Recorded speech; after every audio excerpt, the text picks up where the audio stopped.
भील प्रदेश ये नाम सिर्फ एक आंदोलन का भर नहीं है, बल्कि ये कहानी है उस सपने की जो 1500 शहीदों के खून से लिखा गया था। एक सपना जो 1913 में मानगढ़ की पहाड़ी से शुरू हुआ और आज पूरे 112 साल बाद भी अधूरा है। कैसे और कब पूरा होगा ये सपना? आज के वीडियो में हम यही जानेंगे कि क्या भारत का 29वां राज्य बनने जा रहा है भील प्रदेश। नमस्कार और जोहार स्वीकार कीजिए। मैं हूं पुनीत कपूर और द अनकट स्टोरीज में आपका एक बार फिर स्वागत है। देश का सबसे बड़ा आदिवासी समाज अपने लिए एक अलग नए राज्य की मांग कर रहा है और भारत के इतिहास में शायद ही किसी नए राज्य की मांग ने इतना लंबा सफर तय किया होगा जितना कि भील प्रदेश ने। पूरे 112 सालों का सफर। भील समाज के लोग चाहते हैं कि भारत के 4 राज्य गुजरात, राजस्थान, मध्य प्रदेश और महाराष्ट्र के 49 जिलों को मिलाकर उनके लिए एक नए राज्य का गठन किया जाए। इन्हीं 4 राज्यों में भील समाज की 95% से ज्यादा आबादी रहती है। साल 2011 की जनगणना के मुताबिक पूरे देश भर में भील समाज की आबादी 1,70,00,000 थी, जिसमें सबसे ज्यादा मध्य प्रदेश में 60 लाख, गुजरात में 42 लाख, राजस्थान में 41 लाख और महाराष्ट्र में 26 लाख। ये आंकड़े साल 2011 की जनगणना के हैं।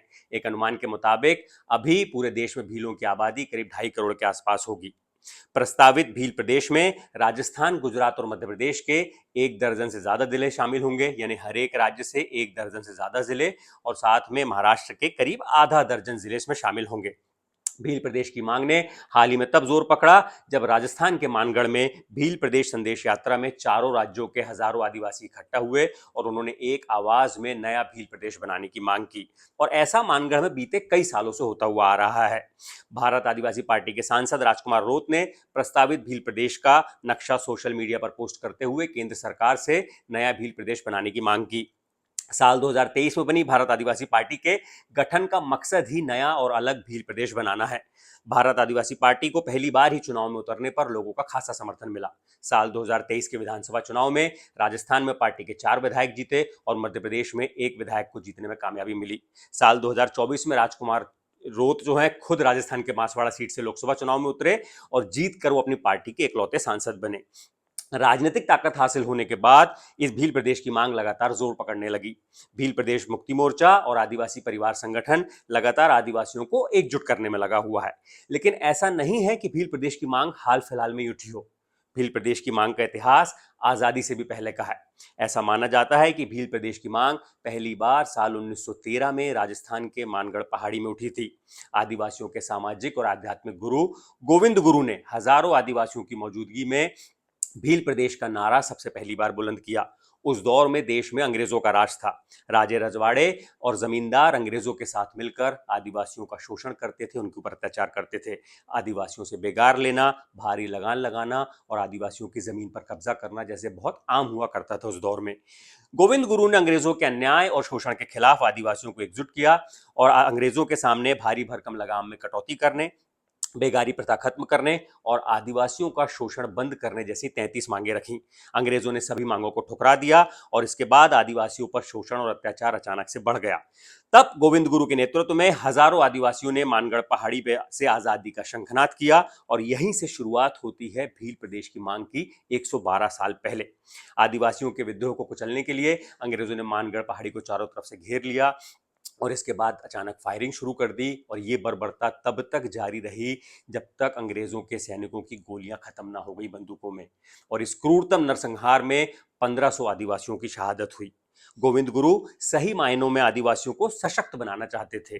वो एक ऐसी व्यवस्था चाहते थे जिसमें आदिवासियों का किसी भी तरह से शोषण ना हो, एक ऐसी व्यवस्था जहां पर आदिवासियों को ना झुकना पड़े, न किसी के आगे दगना पड़े। इसलिए गोविंद गुरु एक अलग भील प्रदेश चाहते थे। 1913 में यह पहली बार था जब भील समाज ने मानगढ़ पहाड़ी से अपने लिए एक अलग राज्य की मांग का नारा बुलंद किया। देश की आजादी के बाद भी वही मानगढ़ आज भी भील प्रदेश है उसकी मांग का केंद्र बना हुआ है। वहीं हर साल हजारों लाखों आदिवासी जुटते हैं और अपने लिए अलग प्रदेश की मांग करते हैं। आजादी के बाद से देश में अलग अलग दौर में कई राष्ट्रीय पार्टियों के नेताओं ने भी इस मांग का समर्थन किया है। मसलन गुजरात के दाहोद से सोमजी डामोर जो चुनाव जीते थे लगातार, उन्होंने इसकी मांग जोर शोर से उठाई। मध्य प्रदेश के रतलाम से बीजेपी के सांसद दिलीप सिंह भूरिया और ऐसे एक लंबी फेहरिस्त है जिन्होंने अलग अलग समय में भील प्रदेश की मांग जोर शोर से उठाई। अब बात इस सवाल की कि आखिर भील समाज अपने लिए एक अलग राज्य क्यों चाहता है। सांसद राजकुमार रोत सरकार पर आरोप लगाते हुए कहते हैं कि बड़े बड़े शहरों में विकास की बारिश होती है, जबकि पिछड़े आदिवासी जिलों में उनकी महज छींटें ही पहुंच पाती हैं। राजकुमार रोत कहते हैं कि इन 4 राज्यों के आदिवासी इलाकों में सरकारों ने दशकों से कोई ध्यान नहीं दिया, इसलिए आदिवासियों के विकास के लिए एक अलग भील प्रदेश बनाना जरूरी है। भील प्रदेश मुक्ति मोर्चा और आदिवासी परिवार संगठन के मुखिया भंवरलाल परमार कहते हैं कि आदिवासी देश के मूल मालिक हैं। 70 साल में भी आदिवासियों की मांग पूरी नहीं हुई और वो कहते हैं कि अब भील प्रदेश की मांग का संघर्ष और तेज होगा।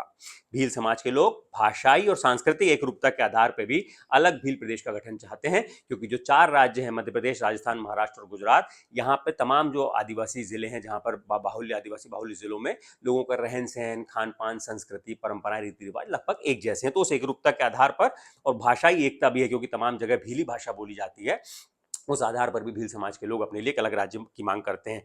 इन सबका लब्बो-लुआब कुल मिलाकर ये है कि आदिवासी इलाकों का जो जिले हैं वहां पर उनका पिछड़ापन, ये पिछड़ापन शिक्षा से लेकर स्वास्थ्य तक है और रोजगार, बुनियादी सुविधाओं से लेकर सड़क तक, हर जगह ये पिछड़ापन फैला हुआ है। आदिवासी इलाकों में काम धंधा और उद्योग नहीं है, इसलिए लोगों के लिए पलायन करना मजबूरी बन चुका है। भील प्रदेश की मांग कर रहे आदिवासी नेता मानते हैं कि अलग प्रदेश बन जाने से इलाके का पिछड़ापन दूर होगा, गरीबी दूर होगी और होगा विकास। ये सालों का संतोष है जो एक बार फिर उठ रहा है, लेकिन भील प्रदेश की डगर इतनी भी आसान नहीं। आखिर कैसे बनता है एक नया राज्य?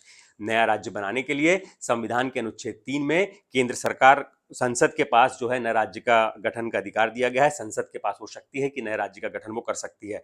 इसके लिए सबसे पहले राज्य की विधानसभा में प्रस्ताव पास करके राष्ट्रपति के पास भेजा जाता है। राष्ट्रपति उसे विचार के लिए गृह मंत्रालय के पास भेजते हैं, फिर गृह मंत्रालय एक विधेयक संसद में लेकर आता है और दोनों सदनों से पास हो जाने के बाद फिर एक इतनी लंबी प्रक्रिया के बाद एक नए राज्य का जन्म होता है। प्रस्तावित भील प्रदेश में मध्य प्रदेश, राजस्थान, गुजरात और महाराष्ट्र के जिले शामिल हैं, इसलिए चारों राज्यों की विधानसभा को अलग भील प्रदेश का प्रस्ताव पास करके राष्ट्रपति के पास भेजना होगा, फिर वहां से गृह मंत्रालय के पास जाएगा, फिर संसद में आएगा, तब जो है ये पूरी प्रक्रिया पूरी होगी और चारों राज्यों में भाजपा की सरकार है और फिलहाल इस बात की उम्मीद कम लगती है कि ऐसा कोई प्रस्ताव ये विधानसभाएं पास करेंगी। अब आखिरी और सबसे जरूरी सवाल, कैसे और कब बनेगा भील प्रदेश? इसका जवाब जानने के लिए हमें भारत के जो सबसे नया बना राज्य है उसके गठन का इतिहास जानना होगा। वहां से इसका जवाब हमें मिलेगा कि कैसे और कब बनेगा भील प्रदेश। हम बात कर रहे हैं तेलंगाना की, जो साल 2014 में नए राज्य के तौर पर जन्मा। लद्दाख अलग केंद्र शासित प्रदेश बना है, लेकिन सबसे जो नया राज्य किसी राज्य को से अलग तोड़कर किसी राज्य के पुनर्गठन करके जो नया राज्य बना है वो तेलंगाना ही है। साल 1969 में तेलंगाना को अलग राज्य बनाने के लिए जय तेलंगाना आंदोलन शुरू हुआ। अगले 32 सालों तक ये आंदोलन कभी धीमी तो कभी तेज रफ्तार से चलता रहा। फिर साल 2001 में के चंद्रशेखर राव ने तेलंगाना राष्ट्र समिति की नाम की पार्टी बनाकर इस आंदोलन को पुनर्जीवित किया। तेलंगाना राष्ट्र समिति ने साल 2004 के लोकसभा और विधानसभा चुनाव कांग्रेस पार्टी के साथ मिलकर लड़ा। उनको अच्छी खासी सफलता मिली। 5 लोकसभा सीटें और 26 विधानसभा सीटें जीतने पर टीआरएस कामयाब रही। कांग्रेस के नेतृत्व में यूपीए की सरकार बनी और न्यूनतम साझा कार्यक्रम जो केंद्र सरकार का बना उसमें भी नए तेलंगाना राज्य का उसको मुद्दे को उसमें शामिल किया गया। टीआरएस को मिल रहे समर्थन को देखकर जो तेलुगु देशम पार्टी जो अभी वहां पर सरकार में है, चंद्रबाबू नायडू, उन्होंने भी 2008 में अलग तेलंगाना राज्य की मांग का समर्थन किया। साल 2009 के लोकसभा चुनाव में फिर यूपीए जीता, लेकिन अब तक तेलंगाना राज्य की मांग पूरी नहीं हुई थी। तो साल 2008 में अक्टूबर 2009 में केंद्र जो के चंद्रशेखर राव में टीआरएस के, उन्होंने अपना आमरण अनशन शुरू कर दिया। इसका असर भी हुआ। दिसंबर 2009 में केंद्र सरकार ने नए राज्य के गठन की प्रक्रिया शुरू करने का ऐलान किया और लेकिन इसी के साथ ही इस नए राज्य के गठन का विरोध भी शुरू हो गया। केंद्र सरकार ने फैसला लिया कि नया राज्य बनेगा और वहां अलग अलग इलाकों के विधायक और सांसद इस्तीफा देने लगे। आंध्र प्रदेश के जो मुख्यमंत्री थे तब के किरण रेड्डी, वो तक नए राज्य के गठन के विरोध में धरने पर बैठ गए। कई विधायकों सांसदों ने इस्तीफा दे दिया। खूब बवाल हुआ, लेकिन 5 दिसंबर 2013 को केंद्रीय कैबिनेट ने आंध्र प्रदेश पुनर्गठन विधेयक को मंजूरी दी और राष्ट्रपति के पास भेजा। राष्ट्रपति ने इस प्रस्ताव को पास करने के लिए विधानसभा में भेजा। दोनों उसके जो विधानमंडल, विधान परिषद और विधानसभा दोनों ने इस प्रस्ताव को खारिज कर दिया, लेकिन इसके बावजूद गृह मंत्रालय ने इसका विधेयक जो है लोकसभा और राज्यसभा दोनों में पेश किया। वहां से विधेयक पास हो गया अलग राज्य के गठन का और उसके बाद 2 जून 2014 को तेलंगाना के रूप में एक नए राज्य का गठन हुआ। कुछ ऐसा ही संघर्ष झारखंड राज्य के गठन का भी रहा है। कुल मिलाकर तेलंगाना और झारखंड राज्य के गठन का इतिहास जो बताता है, उससे जो हासिल है वो 3 चीजें बताता है। एक, आंदोलन में ज्यादा से ज्यादा लोगों की भारी भागीदारी होना। दूसरा, उस आंदोलन में तेजी और निरंतरता का होना। और तीसरा, राजनीतिक ताकत। ये तीन वो चीजें हैं जिनके बलबूते पर नए राज्य के सपने को हकीकत के नक्शे पर उतारा जा सकता है। बहरहाल भील प्रदेश के आंदोलन ने चलना शुरू कर दिया है, अब दौड़ने की बारी है। मैं हूं पुनीत कपूर और आप देख रहे थे दनकड़ स्टोरीज। शुक्रिया।